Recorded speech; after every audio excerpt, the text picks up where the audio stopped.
I'd given everything to Crimson and Veil, my wife's family business, for years, long nights hunched over spreadsheets, endless meetings with suppliers, and every ounce of effort I could muster to make it grow. It wasn't just a job to me. It was a promise I'd made to Clarissa when we got married, a way to prove I belonged in her world. So when she and her sister Bianca called me into the boardroom that morning, I figured it was about the new expansion plans I'd been working on. I walked in with a stack of papers, ready to talk numbers, but the air felt wrong. Clarissa sat there, arms crossed, her face blank like she barely knew me. Bianca leaned back in her chair, smirking like she'd just won something. Julian, Bianca started, her voice sharp and cold. We're letting you go. We don't need lazy people dragging us down. Lazy? The word hit me like a slap. I'd been up until 2 a.m. the night before fixing a deal they'd almost botched. I glanced at Clarissa, waiting for her to say something, anything, to defend me. She didn't. She just stared at the table, her fingers tapping lightly, like this was nothing to her. My chest tightened, but I didn't argue. I didn't yell. I forced a polite smile, the kind I'd used 1,000 times to smooth things over, nodded once, and said, all right, good luck. Then I turned and walked out, my footsteps echoing in the silence they left behind. The rest of the day blurred past me. I drove home in a daze, the steering wheel slick under my palms from the sweat I didn't realize was there.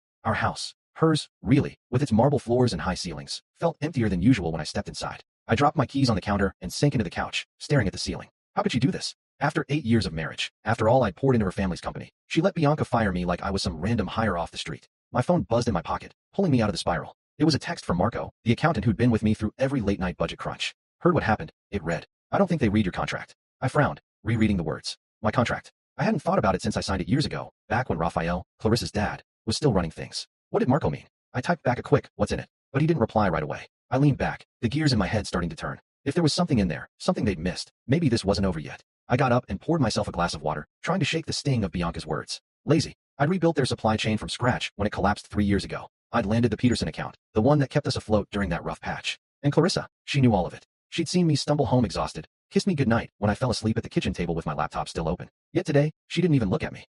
I took a sip, the cold water doing nothing to ease the heat building in my chest. Was this her idea? Did she want me gone too? Or was she just too weak to stand up to Bianca? I didn't know which hurt more. My phone buzzed again, Marco. Check the merger clause from the subsidiary deal. You're still tied to it. The subsidiary deal. 5 years ago, when we acquired that little tech firm to boost Crimson and Veil's patents. I'd been neck deep in it, negotiating terms while Raphael clapped me on the back and called me his right hand. A merger clause. What did that even mean now? I set the glass down and rubbed my temples, the first flicker of hope, or maybe something darker, stirring inside me. I spent the next hour digging through old files in my home office, the ones I'd kept from back when I trusted Clarissa to have my back. The contract was buried in a folder labeled CNV Merger 2020, yellowed at the edges but still legible. I skimmed the pages, my eyes catching on legalese I barely understood, until I hit page 17. There it was, in black and white. My name, listed as co-chairman of the subsidiary, with full authority over its assets. Assets that included Crimson and Veil's intellectual property, trademarks, patents, the whole backbone of the company. My heart thudded. They couldn't fire me from that. It wasn't their call. I sat back, staring at the paper, a slow smile tugging at my lips, not the polite one this time, but something real. They'd made a mistake, a big one, and they didn't even know it yet. I picked up my phone and texted Marco, found it.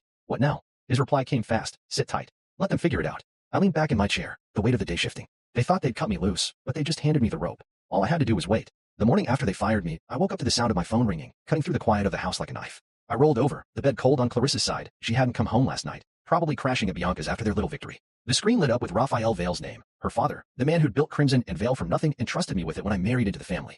I hesitated, my thumb hovering over the button. What did he want? To apologize? To gloat? I answered anyway, my voice rough from sleep. Hello. His voice boomed through the line, loud and furious, like a storm rolling in. Julian, why the hell did they fire you? Haven't they read the damn contract? I froze, the words sinking in slow and heavy. Raphael didn't know. He hadn't been in that boardroom, hadn't seen Clarissa's blank stare or Bianca's smirk. I let the question hang there, not sure how to answer or if I even should. I don't know, Raphael, I said finally, keeping my tone steady. You'd have to ask them. He cursed under his breath, something about those girls, and ruining everything, but I barely heard it.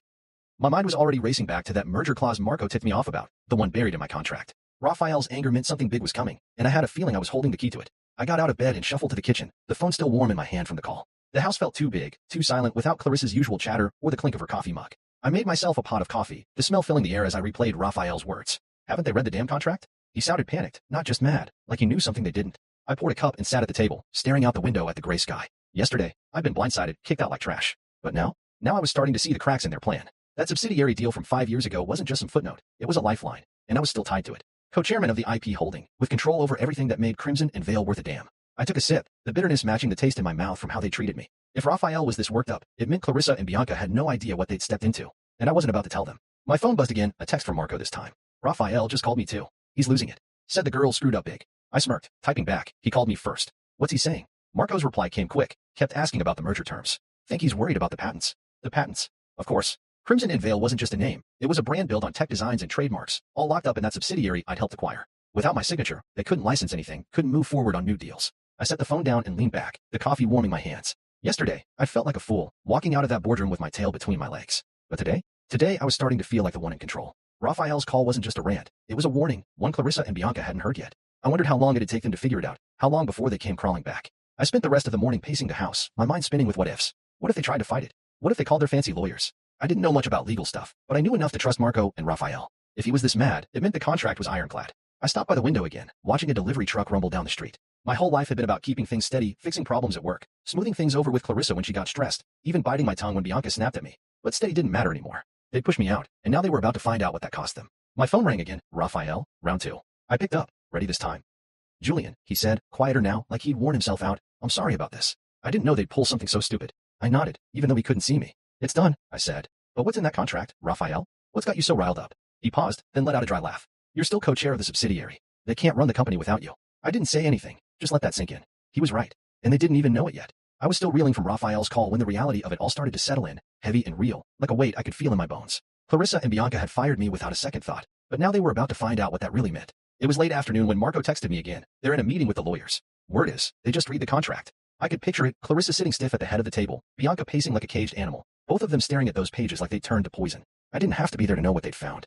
5 years ago, when we bought the tech subsidiary to beef up Crimson and Vale's portfolio, I'd been named co-chairman of it. It wasn't a big deal back then, just a title Raphael threw in to keep things smooth during the merger. But now it was everything. That subsidiary owned all the intellectual property rights, the patents, the trademarks, the designs that kept the company alive. Without my sign-off, they couldn't do a damn thing. I sat on the couch, the contract spread out on the coffee table in front of me, and let that sink in. They tried to cut me out, but they'd locked themselves in a cage instead. I leaned forward, running my finger over the words on page 17. Julian Rivera, appointed co-chairman, with full authority over subsidiary assets. It was right there, plain as day, signed and stamped. I remembered that day vaguely, Raphael laughing over beers after the deal closed, saying I'd earned it. I hadn't thought much of it then. I was just happy to be part of the team. But Clarissa and Bianca? They'd never bothered to dig that deep. They'd taken over the company from Raphael last month, all smug and sure of themselves, and figured they could toss me aside like yesterday's news. I wondered what their faces looked like now, pale, probably, with that pinched look Clarissa got when she was stressed, and Bianca's mouth twisted tight with anger. They brought in some hotshot lawyer from New York, Noelle, to help with the transition. I'd met her once, cold as ice, with a handshake that felt like a challenge. She'd be the one breaking the news, I bet, her voice flat as she told them they were screwed. I got up and walked to the kitchen, needing to move, to think. The house was still too quiet, Clarissa's absence like a ghost hanging around. I grabbed a beer from the fridge, popped it open, and took a long swig. What were they doing right now? Yelling at each other? Blaming Noelle? I could almost hear Bianca's voice, sharp and loud. How did we miss this? And Clarissa, quieter, trying to stay calm even though her hands would be shaking. They thought they were so smart, firing me in front of everyone like that, making it a show. But they didn't know the half of it. Without my approval, they couldn't renew licensing deals, couldn't push new products, couldn't even access the bank accounts tied to the subsidiary's assets. It was all frozen, and I was the only one with the key. I took another sip, the cold bottle sweating in my hand, and felt a strange mix of anger and satisfaction bubbling up. They'd humiliated me, but now they were the ones stuck. I went back to the couch and picked up my phone, scrolling through old messages from Clarissa. Just last week, she texted me about dinner plans, all casual and sweet. Home by 7. Let's order pizza. Now she couldn't even look at me. I tossed the phone aside and stared at the contract again, my mind racing. What would they do next? Try to talk me into signing off?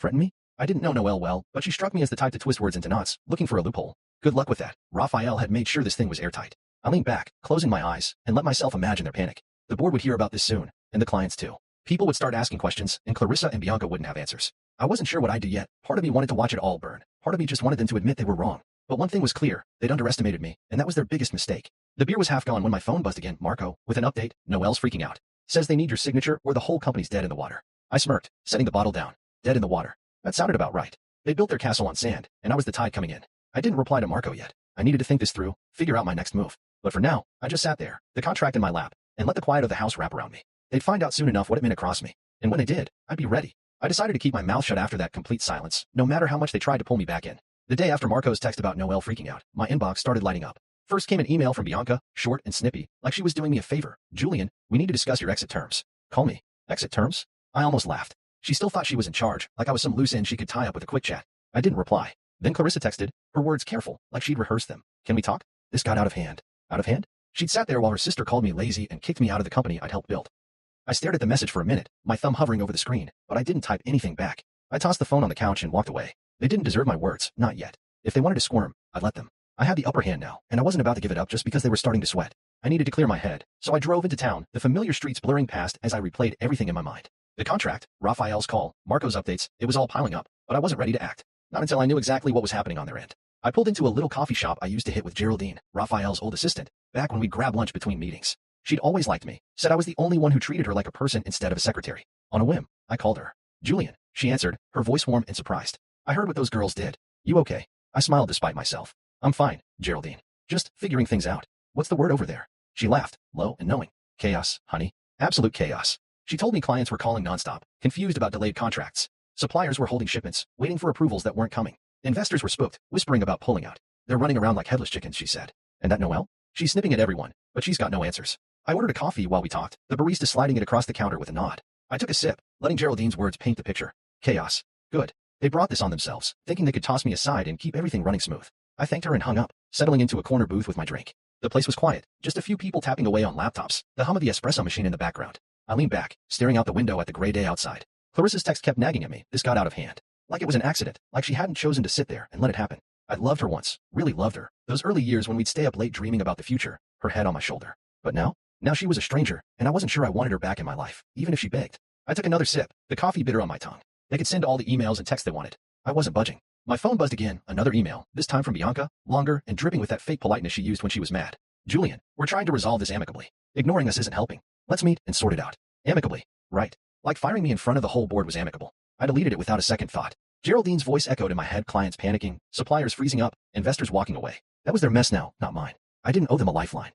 The contract gave me power, sure, but it was my silence that was really hitting them. Every hour I didn't respond. Every day I stayed quiet. Their world crumbled a little more. I finished my coffee and left the cup on the table, the warmth still lingering in my hands as I stepped outside. The air was cool, a light wind tugging at my jacket. I felt steady for the first time since that boardroom, like I was standing on solid ground while they flailed. Driving home, I thought about what Geraldine said, how Noelle had no answers, how the staff were whispering about jumping ship. It wasn't just about the patents or the trademarks anymore. It was about trust. They'd lost it, with the clients, with the suppliers, with everyone who'd kept Crimson and Veil afloat. And me? I didn't have to say a word to make that clear. I pulled into the driveway, the house looming dark and empty, and sat in the car for a minute, engine off. My phone stayed quiet now. No more messages, no more pleas. Maybe they were finally getting it. I wasn't their fix-it guy anymore. I wasn't their anything. I got out, locked the car, and went inside, the silence of the house matching the silence I'd chosen. Let them figure it out. Let them fall. I'd been quiet for days, letting Clarissa and Bianca stew in the mess they'd made, when I finally decided it was time to break my silence. But not to them. Not yet. The board had been emailing me nonstop, polite at first, then pushy, asking for clarity on the operational delays, rocking Crimson and Veil.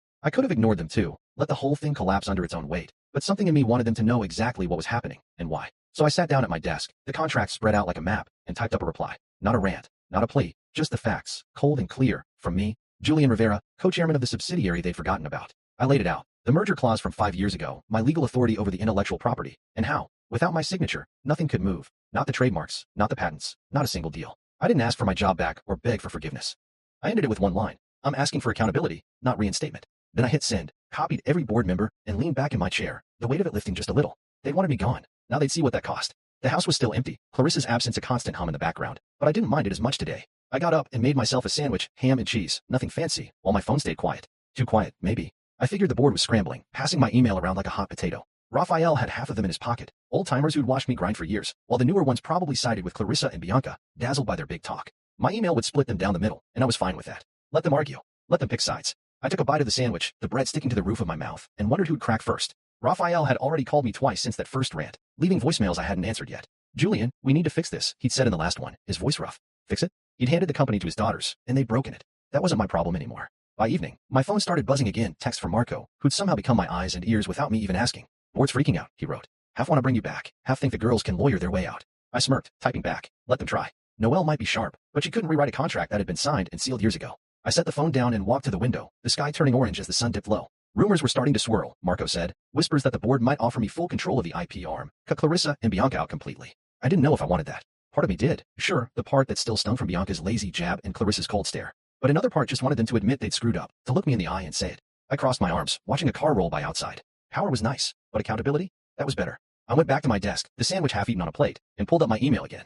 Replies were trickling in now, careful ones, like they were afraid to pick a side. One guy, an old friend of Raphael's named Tom, wrote, Julian, this is a mess. We didn't know about the clause. What do you want out of this? I didn't answer. What did I want? I wasn't sure yet. Yesterday, I'd been happy to watch them sink, but now, with the board dangling options, I had to think bigger. I leaned back, rubbing my eyes. The company was paralyzed, clients stalling deals, suppliers holding back, all because Clarissa and Bianca thought they could run it without me. My email hadn't just stirred the pot, it had tipped it over. I could hear their voices in my head, Bianca yelling, Clarissa trying to stay calm, and it almost made me smile. Almost.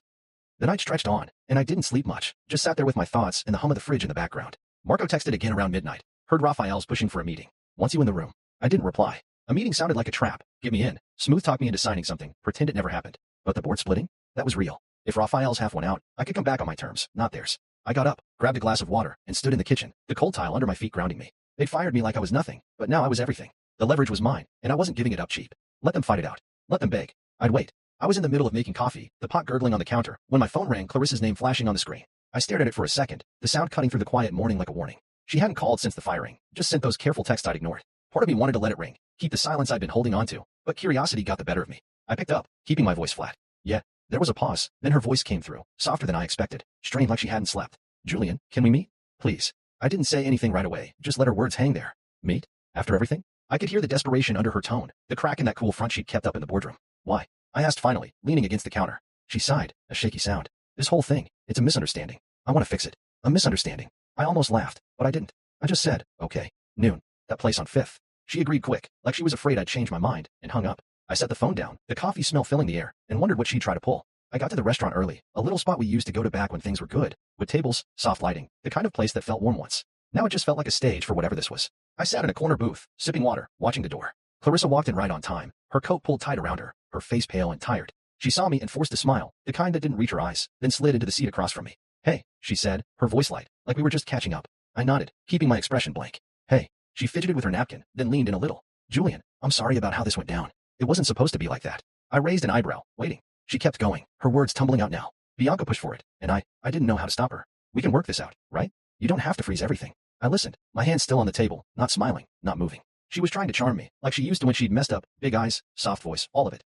But it didn't hit the same anymore. The waiter came by, and she ordered a salad, her fingers twisting the menu before she handed it over. I got a burger, keeping it simple. When he left, she tried again. "We need you, Julian. The company's a mess without those approvals. Can't we just put this behind us?" I took a sip of water, letting her stew for a second. Then I heard Bianca's voice in my head, lazy, and saw Clarissa's blank stare from that day. I set the glass down, slow and deliberate. "A mess, huh? Funny how that works." She blinked, caught off guard, but before she could answer, I kept going. "You didn't say a word when she fired me. You just sat there. Now it's a misunderstanding." Her face flushed, and she looked down, picking at the napkin again. "I didn't want it to happen like that," she mumbled. "Bianca said we needed a clean break, and Noelle backed her up." I thought she stopped, like she knew it sounded weak. I leaned forward, my voice low. "You thought what?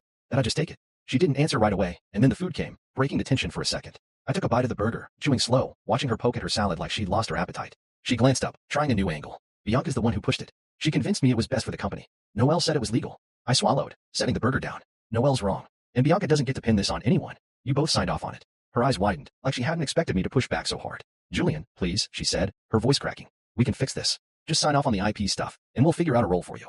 A role? Like I was some kid begging for a spot at the table. I wiped my hands on a napkin, looking her dead in the eye. "You fired me like a stranger, Clarissa. Now deal with the consequences." She went still, her fork halfway to her mouth, then set it down. "You're really going to let the company fall apart?" she asked, almost whispering. I shrugged, taking another bite. "Not my call anymore. You made it yours." She stared at me, like she was seeing me for the first time, and I could tell she didn't know what to say. The charm wasn't working, and the excuses were running dry. I finished my burger while she sat there, picking at her food, the silence between us thick and heavy. When the check came, I paid for mine and stood up. "Good luck," I said, same as I'd said in the boardroom, and walked out. She didn't follow. I didn't look back. I woke up the next morning with Clarissa's words still rattling around in my head. "You're really going to let the company fall apart?" She'd said it like I was the one breaking everything, not her and Bianca with their stupid power play. I rolled out of bed, the sheets tangled from a night of tossing, and made my way to the kitchen. The house felt emptier every day, but I was getting used to it. I brewed some coffee, the hiss of the machine filling the silence, and decided it was time to stop waiting. They weren't going to fix this themselves. I had to push harder. So I sat down at my desk, pulled up the contract again, and drafted a notice. Not to Clarissa, not to Bianca, but to every partner Crimson and Vale worked with, clients, suppliers, the whole list. I kept it simple. All licensing agreements and contracts tied to the subsidiary were frozen until new terms were negotiated. No threats, no drama, just the truth. I was the co-chairman, and without my say-so, nothing moved. I hit send, copied the board, and leaned back, the coffee mug warm in my hands. Let's see how they handled that. The day went quiet after that. No calls or texts, just the hum of the fridge and the occasional car outside. I figured they'd need time to feel it, time for the emails to land, for the panic to set in. I wasn't wrong. By afternoon, my phone started lighting up, not from Clarissa or Bianca, but from clients. First was a guy named Paul, who ran a tech firm we'd licensed designs to. "Julian, what's going on?" he asked, his voice tight. "We can't get approvals, and our production stalled." I kept my tone calm, professional. "I'm handling it, Paul. Sit tight, new terms are coming." He grumbled but hung up, and then another call came, then another. Suppliers asking about shipments, partners worried about deadlines. I gave them all the same line. I was on it. Things would clear up soon. They didn't need to know I hadn't decided what soon meant yet. I just wanted them calm, and Clarissa and Bianca scrambling. I was on my fourth call when Marco texted. "Sales are tanking. Staff's jumping ship." I smirked, finishing up with a client before texting back. Good. Good didn't even cover it. This was what I'd waited for, them feeling the weight of what they'd done. I pictured Bianca storming around the office, yelling at anyone who'd listen, and Clarissa trying to keep it together while the numbers dropped. They thought they could run the show without me, but now desks were emptying out, deals were stalling, and I was the one getting the calls. One message stuck with me, though not from a client, but from Harper, a department head I'd always liked. She texted out of the blue. Heard what's happening. If you start something new, I'm in. I stared at that for a minute, my thumb hovering over the screen. Start something new? I hadn't thought that far, but the idea stuck. I replied, appreciated. I'll keep you posted, and set the phone down, my mind spinning. By evening, the fallout was clear. Marco called, his voice buzzing with energy. Julian, it's bad over there. 2 sales guys quit today, and a big client just pulled out. They're blaming Noelle now, she's out the door too. I leaned against the counter, the kitchen dim as the sun set outside. Noelle's gone. I asked, surprised. Yeah, he said. Bianca threw her under the bus, said the firing was her idea. She's packing up tonight. I shook my head, almost feeling sorry for her, almost. She'd been part of it, pushing that legal line to Clarissa and Bianca, but now she was just another casualty. I thanked Marco and hung up, grabbing a beer from the fridge. The cold glass felt good in my hand as I walked to the living room and sank into the couch. The company was collapsing, piece by piece, and I'd barely lifted a finger. That notice had done the work, short, sharp, and straight to the point. I took a swig, the bitterness matching the mood. Clarissa's face from lunch flashed in my mind, pale, pleading, trying to charm her way out. She hadn't called since, and neither had Bianca. Maybe they were too busy fighting each other now, or maybe they were finally getting it. I wasn't playing their game anymore. Harper's text kept nagging at me though. Start something new. Could I? Take the IP, the clients reaching out, the people like her who'd follow me, and build something better? I leaned back, staring at the ceiling. The company was falling apart, sure, but I didn't want it to just die. I wanted it to hurt them first, then rise again on my terms. I finished the beer and set the bottle down, the quiet settling in. They'd feel this tomorrow, and the next day, and the day after that. And when they were done falling, I'd be ready to stand up. I was halfway through breakfast, scrambled eggs and toast, nothing special, when my phone rang again. Raphael's name popped up, and I knew this wasn't just another rant. I wiped my hands on a napkin and answered, keeping my voice steady. Hey, Raphael. You didn't waste time. Julian, we've got an emergency board meeting tomorrow. I need you there, not as an employee, as executive chairman of the IP holding. Can you do it? I paused, the fork halfway to my mouth. Executive chairman. Not back to my old job, not begging for scraps, but a seat above Clarissa and Bianca, with real power. I set the fork down, my mind racing. What's the deal? I asked. He sighed, heavy and tired. The company's bleeding out. Clients are gone, staff's leaving, and the board's done with the girls' mess. We're voting on new terms, Bianca out of client ops, Clarissa down to COO. You in? I leaned back, the chair creaking under me. This was bigger than I'd expected. Yeah, I said finally. I'm in, but it's on my terms. He laughed, a short, rough sound. Good. See you tomorrow. He hung up, and I sat there, the eggs going cold, feeling the shift happen right under me. The rest of the day, I kept busy, cleaned the kitchen, mowed the lawn, anything to keep my hands moving while my head worked it out. Raphael was handing me the reins, or at least a big chunk of them. Bianca out of client-facing stuff meant she'd be sidelined, probably stuck in some back office if she stayed at all. Clarissa as COO? She'd hate reporting to me, but she'd have no choice. I smirked, pushing the mower across the yard, the grass clippings sticking to my shoes. They'd fired me like I was nothing, and now I'd be the one signing off on their every move. It wasn't revenge, not yet, but it was close. I finished up and went inside, grabbing a glass of water and checking my phone. Marco had texted, board's buzzing. Raphael's pushing hard for you. I typed back, he called. I'm in tomorrow. His reply came fast. Hell yeah. They're done. I set the phone down and took a long drink, the cold water steadying me. Done? Maybe. But I wasn't just here to watch them fall, I wanted to build something out of it. The meeting was early, 9 a.m., and I got there on time, dressed sharp, suit, tie, the works. The boardroom felt different now, not like the place where they'd kicked me out. I walked in, head up, and saw the faces turn, some surprised, some relieved. Raphael sat at the head, his jaw tight, and nodded at me. Clarissa was there, pale and quiet, her hands folded in front of her. Bianca sat next to her, arms crossed, glaring like she could burn a hole through me. I took the seat Raphael pointed to, right near him, and waited. He started fast. We're here because Crimson and Vale's dying, he said, his voice cutting through the room. Julian's notice froze everything, and we can't move without him. I'm proposing he comes back, executive chairman of the IP arm. Bianca's off client ops, Clarissa COO. Vote it now. The room went still, then hands went up, Raphael's crew first, then a few others. It passed, quick and clean. Bianca shoved her chair back and stormed out, the door slamming behind her. Clarissa didn't move, just stared at the table. I didn't say much during the meeting, just listened as Raphael laid out the damage, lost deals, empty desks, angry investors. When it was my turn, I kept it short. I'll unfreeze the IP when we got new terms that work. I'm not here to sink it, I'm here to fix it. Nods around the table, even from the ones who'd hesitated. Clarissa finally looked up, her eyes meeting mine for a second before dropping again. She knew it was over, her big takeover, her sister's grand plan, all of it. The meeting wrapped, and people filed out, Raphael clapping me on the shoulder as he left. Good to have you back, he said. I nodded, but I wasn't back, not like before. This was new, and it was mine. Clarissa lingered, gathering her things slow, like she wanted to say something. I didn't wait. I walked out, the boardroom behind me, and headed to my car. The air outside was cool, the sun just climbing, and I felt steady, grounded. Back home, I sat at my desk, the contract still there like a trophy. The vote was done, but the work was just starting. I'd have to unfreeze the IP soon, get clients back on board, stop the bleeding. But first, I needed terms, rules that kept Clarissa and Bianca in check, that made sure no one could pull this again. I grabbed a notepad and started jotting ideas, my pen scratching across the page. Bianca was gone from the front lines, and Clarissa? She'd have to swallow reporting to me. I smirked, imagining her face in meetings, trying to keep that cool mask on. This wasn't the end, it was the start. And I was ready. I woke up the next morning with a clear head, the board's decision still fresh and real. The sun was just creeping through the blinds as I made coffee, the pot hissing like it was cheering me on.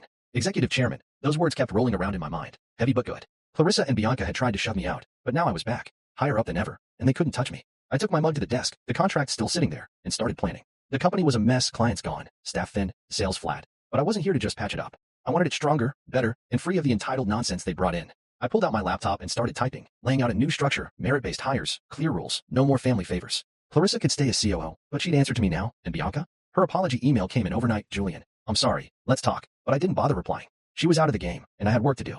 First thing, I called Marco. He picked up quick, his voice bright. Boss man, heard the news, congrats. I smiled, sipping my coffee. Thanks. I'm making you CFO. You in? He laughed, loud and easy. Hell yes. When do I start? I told him today, right now, get in, clean up the books, figure out what we could save. He was loyal, smart, and didn't mess around. I needed him. Next, I texted Harper, the department head who'd offered to jump ship with me. VP of brand strategy. You still mean it? Her reply came fast. Absolutely. I'm there. I nodded to myself, adding her to the list. New talent, people I could trust. That's how we turn this around. I spent the morning sketching it out, cut the dead weight, bring in fresh faces, rebuild from the ground up. The old crimson and veil was gone. This was mine now, and I'd make it work. By noon, I was back at the office, not my old desk, but a new space they'd cleared out, big windows and a view.